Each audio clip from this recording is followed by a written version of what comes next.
మా ఇంట్లో వాళ్ళప్పటికీ చెప్తూనే ఉన్నారు, నువ్వు బెంగళూరుకి ఎందుకు రా అని. ఏం చేస్తాం, అదే చేద్దాం. సో మనమైతే కనుక ఒకే ఊళ్ళో ఉండి ఫ్రెండ్స్ని నెలకు ఒకసారి అలా కలుస్తుంటే చాలా బాధగా ఉంటుంది కదా. సో అలాగే నేను కూడా కలిశాను అనమాట. సో మా వాళ్ళు ఎక్కడికైనా వెళ్దామంటే పార్క్కి వెళ్దామన్నారు. సో వెళ్ళే దారిలో పంజాబ్ వాళ్ళంతా ఏదో ర్యాలీ చేస్తున్నారనమాట ఇలాగా.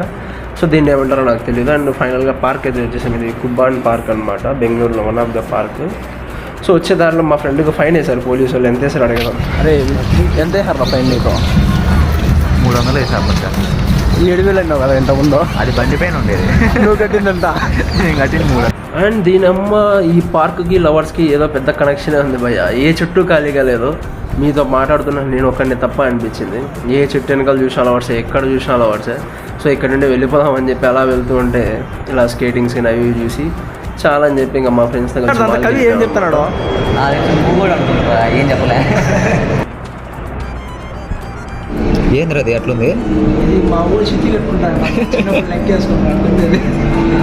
ఇంకా అక్కడ నుంచి అలా చర్చ్ స్ట్రీట్కి వెళ్తే ఇది చాలా బిజీగా ఉందని చెప్పేసి అక్కడ నుండి మింగేసాం. ఇంకా బాయ్.